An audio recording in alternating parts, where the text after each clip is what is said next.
Hubo una inauguración muy importante de obras de refacción en el Hospital San Felipe, por eso hemos invitado a uno de los directores asociados del hospital, que es el doctor Danilo Petroni. Buen día, Danilo, ¿cómo le va? Buen día, Miguel Ángel, muchas gracias por la invitación. No, por favor.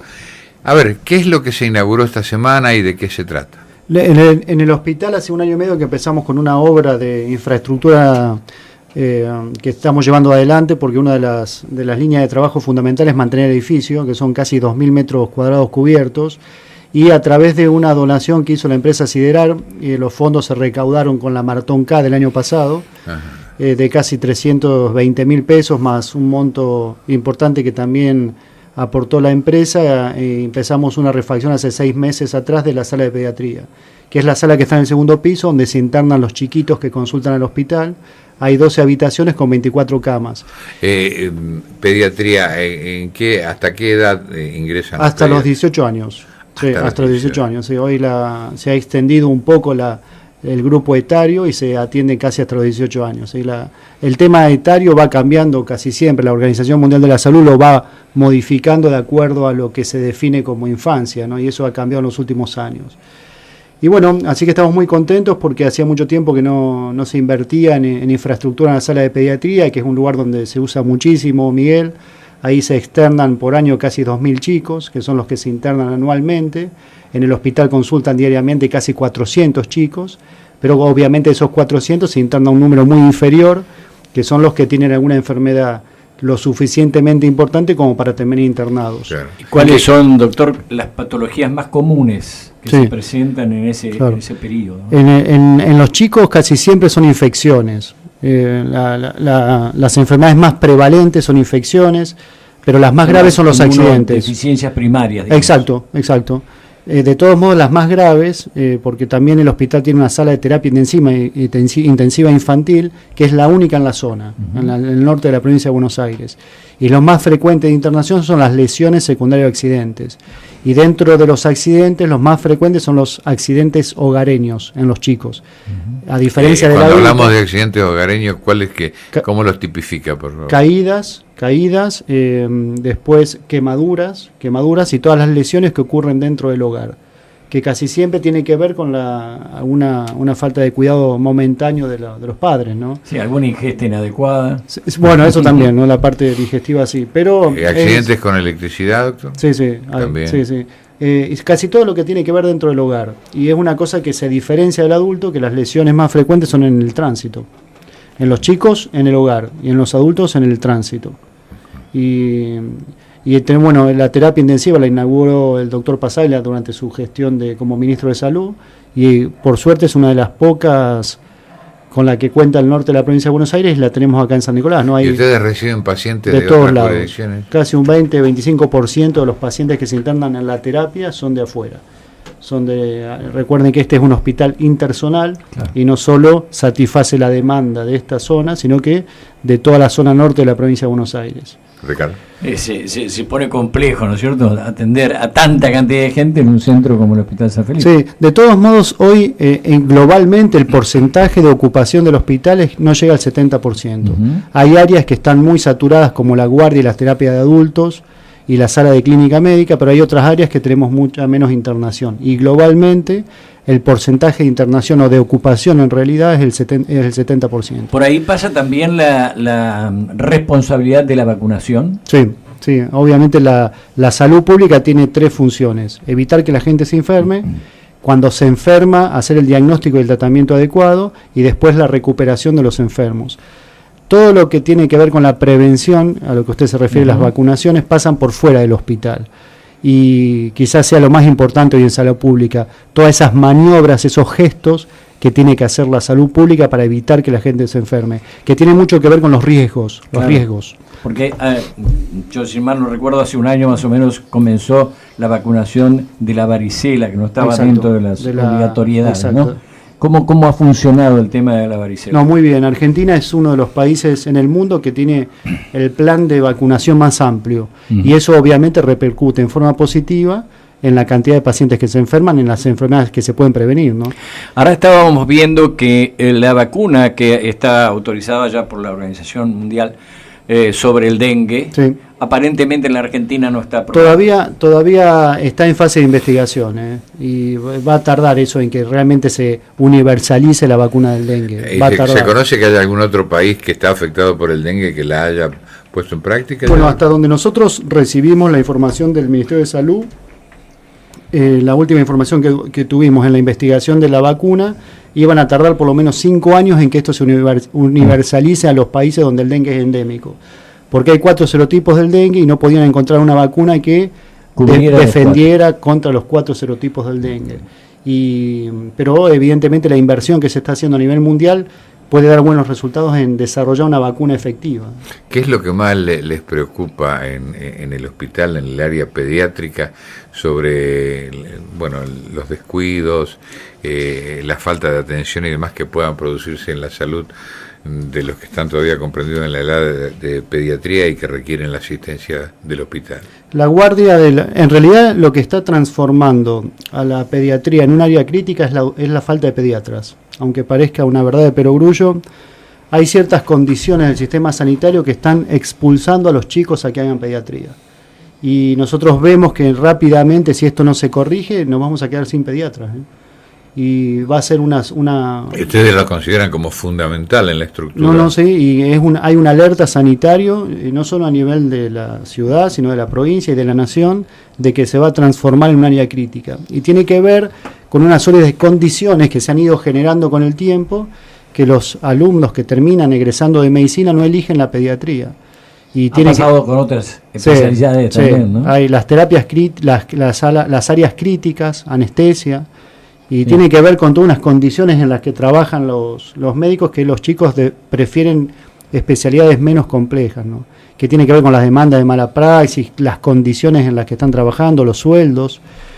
Sí, las condiciones, la inseguridad también. La inseguridad, entonces... La práctica pediátrica. No, la demanda muchas veces correcta y muchas veces incorrecta de la sociedad hacia los sistemas sanitarios ha hecho que la profesión médica, sobre todo de los establecimientos públicos, sea de alto riesgo. Entonces los chicos prefieren otras especialidades. Doctor, hablando siempre de la atención pediátrica, hablábamos hace poco con otro médico, creo que también era del área del hospital, y nos comentaba, una médica nos comentaba la preocupación que tenían por el tema de los embarazos prematuros.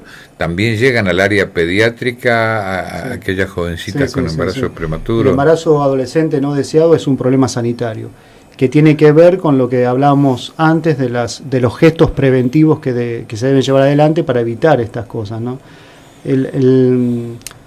O sea, es un tema complejo, pero siempre cuando se habla del embarazo prematuro tiene que ver con el embarazo no deseado. Claro, porque además ambos pasan a ser pacientes del mismo sector, ¿no? Exacto. Porque la mamá es muy joven. Sí, es una buena manera de interpretarlo eso, sí. Que muchas veces no está preparada ni físicamente ni psicológicamente para llevar adelante una familia, ¿no? Claro. Es decir que el ingreso sería por pediatría y después, de acuerdo con... En general, como evolucione todo, ya estarían las otras áreas auxiliares. Aunque sea una adolescente joven, siempre ingresa en maternidad. En la área de maternidad, que es otra área donde también hay 12 habitaciones con 2 camas cada una. No directamente. No, ya entra al sector de maternidad, porque es una cosa específica de maternidad. Pero bueno, es uno de los indicadores también que habla de la calidad del sistema sanitario, ¿no? El embarazo no deseado. Doctor, con las reformas que son necesarias, obviamente, porque el deterioro se va produciendo a medida que pasan los años en todo edificio, aunque haya sido remozado como fue en su momento, debe ir solucionando problemas. Quiero decirle, hasta el momento el hospital cumple con el cometido que estaba asignado, o está necesitando de un refuerzo, como es lo que piensan hacer en la zona norte, o que ya estaban elaborando los planos y demás, para poner una etapa intermedia antes de que llegue al hospital el paciente? Sí, es muy buena pregunta, Miguel, porque una de las claves de un sistema sanitario es relacionar la oferta que damos del sistema sanitario con la demanda de la gente. Y la pregunta es si la oferta que brindamos en el hospital es suficiente para satisfacer la demanda. Hoy los pacientes que ingresan en el hospital son muy buen tratados y los resultados sanitarios son muy buenos. El tema es que muchas veces para ingresar al hospital o para ser atendidos hay cierta demora o cierta saturación por la cantidad de pacientes que vemos, y eso hace que a pesar de los resultados el paciente no se vaya muy satisfecho porque tuvo que esperar mucho tiempo, claro. Las consultas con los especialistas. Entonces, con una muy buena decisión, el doctor Ismael Pasal, el intendente de la ciudad, decidió abrir un pequeño hospital de día en la zona norte donde... Es una atención primaria, exacto, digamos, que va a valorizar el caso, claro, para continuar o para eliminarlo de ahí. Nos va a aliviar mucho la atención en el hospital, sobre todo de la urgencia, y va a permitir que los que atendamos los atendamos mejor y que no haya demoras. A veces uno se pregunta realmente si influye en la calidad de atención médica la parte edilicia, que esté bien pintado, que esté bien los baños, que esté bien los techos. En realidad, esencialmente con el resultado médico no influye, pero sí con la sensación que tiene la gente que se interna, que todos queremos estar en un lugar digno y cómodo, ¿no? Sí, y eso influye también en la satisfacción de la cura de la persona, ¿no? Porque hay una presión psicológica importante. De hecho, cuando se habla de calidad médica, hay dos conceptos: la calidad científico-técnica, que tiene el continente y el contenido. Exacto, y la calidad que percibe, que muchas veces tiene que ver no con el resultado médico, sino con todas esas condiciones de amenidad. Está con nosotros el doctor Danilo Petroni, que es director asociado del Hospital San Felipe. Tecnológicamente la evolución en distintas especialidades de la medicina es asombrosa, ¿no? Los equipos que se van sumando. ¿Cómo está el hospital en cuanto a la actualización tecnológica? La última actualización que se hizo, que fue una puesta a punto de vanguardia, fue hace 10 años. Desde entonces se está manteniendo lo que tenemos y no se ha renovado la tecnología, cosa que que no ahora, pero va a ser un problema en lo inmediato. La tecnología evoluciona con una velocidad asombrosa. Sí, ¿no? Pero hay también una presión de la industria también con cuestiones que no tienen ningún impacto sobre la... Indudablemente, que son casi decorativas. Sí, que yo diría que es más del 50%. Tenemos lo que necesitamos, pero hay que renovarlo, y eso no lo podemos hacer con presupuesto local. Dependemos exclusivamente de la provincia. De hecho, no hay una partida presupuestaria para la compra de tecnología. Lo hace todo el ministerio. ¿Cómo es el contacto con el Ministerio de Salud de la provincia? No, bien, nosotros dependemos de ellos, es una dependencia de la provincia el hospital, a pesar de ser un hospital de autogestión, que tiene como autoridad máxima el Consejo de Administración, que es gente de la comunidad. El contacto es diario porque, en definitiva, administramos también un presupuesto de la provincia importante, son 105 millones de pesos al año, ¿no?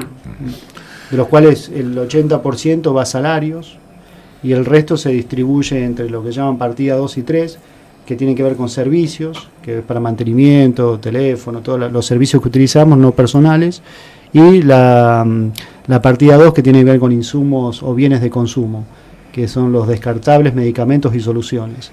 El año pasado gastamos del presupuesto casi 15 millones en insumos. 15 millones para un hospital de 160 camas está bien, ¿no? Por eso a veces cuando se habla de la falta de insumos, y muchas veces se critica la cuestión pública, hay que hablar de cosas puntuales. ¿Por qué? No creo que haya un establecimiento de salud en la zona que gaste tanto plata en insumos, ¿no? Lo que pasa es que además los descartables, digamos, se han ido muy caros, y además cada vez hay más descartables, más elementos. Exacto, hay un retraso ahí también entre lo que los médicos quieren recetar y los que estamos autorizados a comprar, que tiene que ver con lo que usted decía. Todos los días salen medicamentos nuevos que muchas veces no está demostrado que sea mejor que ya estamos usando, pero el médico tiene la tendencia a innovar en estas cosas, porque siempre... Y después está la presión del laboratorio detrás, ¿no? Que es una presión fuertísima. Sí. Las gestiones para los efectos de la compra de insumos, ¿la realiza directamente el hospital? ¿Interviene la provincia? ¿O está estandarizado? Sí, es todo un circuito que empieza en el hospital y termina siendo aprobado por la provincia. O sea que cuando se habla de autogestión, es una autogestión limitada, porque se controla lo que se compra y a qué precio se compra en la provincia. Nosotros desencadenamos el requerimiento de los insumos, qué necesitamos y cuánto necesitamos, y hacemos como una licitación previa. Y en la provincia se decide si esa licitación es correcta, relacionada con el número de lo que queremos comprar y el valor. Eso es muy engorroso y lleva meses, por eso hay todo un circuito que hay que aceptarlo muy bien para que no termine faltando gasa, por ejemplo. ¿Cómo va el recupero? Por ejemplo, muchas veces por razones de urgencia se atiende en el hospital gente que tiene su obra social privada y demás y hace toda la atención. Eso ustedes se lo facturan a la obra social, incluyendo PAMI. Sí.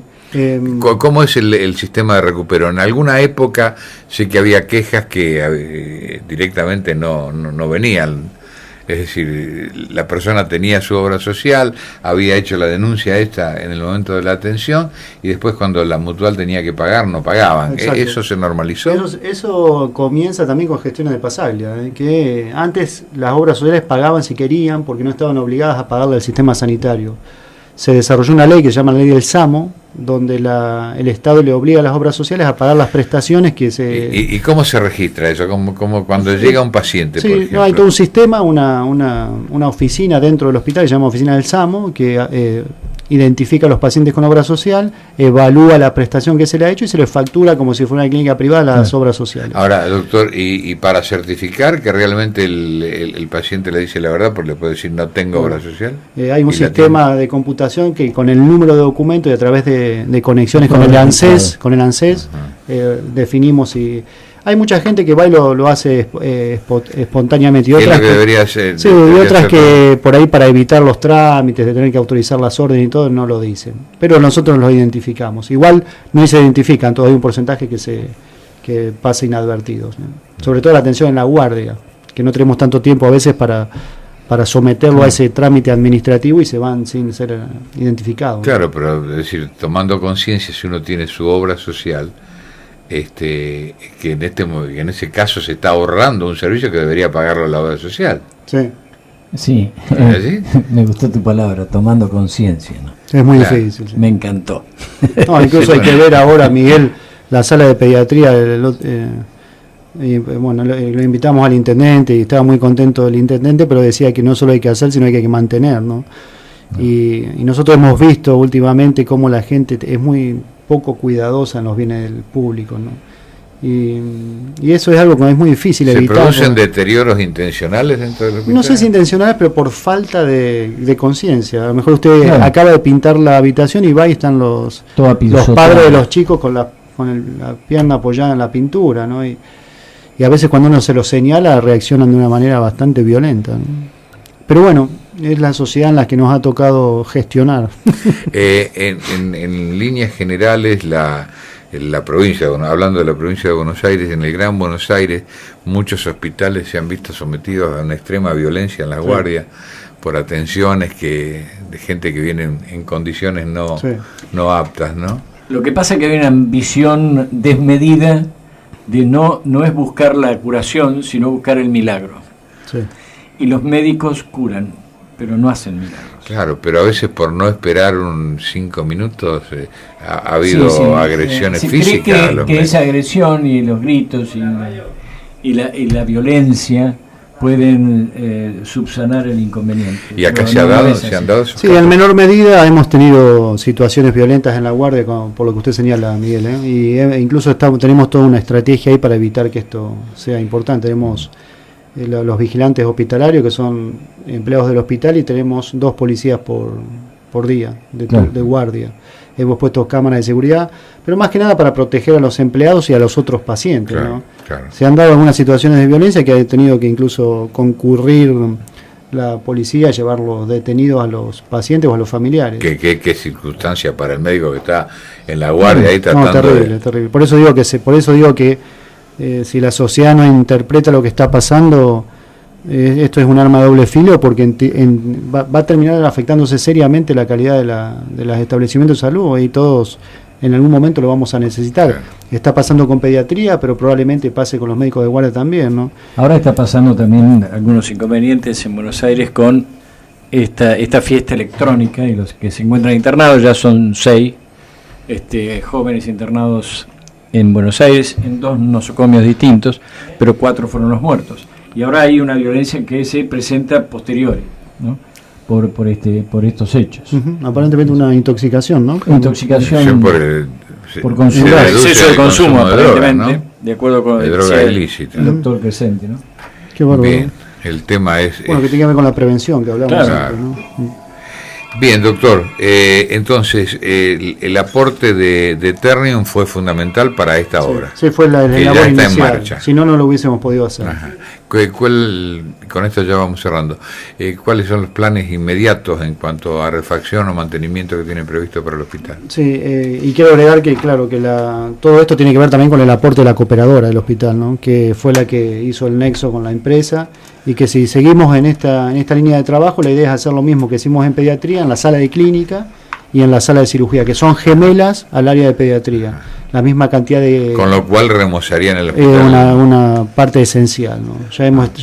Arreglamos todos los techos, porque cuando empezamos se llovía casi todo el hospital, sobre todo el área de los consultorios externos, la antigua área ROT, y de la terapia intensiva de adultos, que teníamos que anular camas porque se llovían. Eso refaccionamos todo y ahora estamos adentro del hospital. Y creo que el lunes empezamos también a pintar afuera. Toda el área de Sabio y Mitre. Así que el hospital auxiliar que estaría en la zona norte, ¿para cuándo se estima que puede estar? Y yo creo que para fin de año, de acuerdo a la previsión inicial, ¿no? Muchas veces con el tiempo y la cuestión financiera se va demorando, pero eso le aliviaría entonces ya muchísimo. Creemos que muchísimo. Sí. Esta es una pregunta absolutamente de un desconocedor del tema. Lo que uno ve, ¿no? Uh-huh. El área de guardia del hospital me da la sensación de pequeña. Es lo que ha quedado sin resolver después de toda la reforma que se hizo en el Hospital San Felipe, y quedó toda la obra y el proyecto para hacerse, pero no se pudo encarar por el tema financiero. Pero ha quedado chica, sí. Incluso hay ahora un proyecto, porque el problema de la guardia del Hospital San Felipe es que la cantidad de gente que se atiende, menos del 20% es un paciente de guardia, son pacientes de consulta habitual, de demanda espontánea, que tienen problemas que no son urgentes. Claro.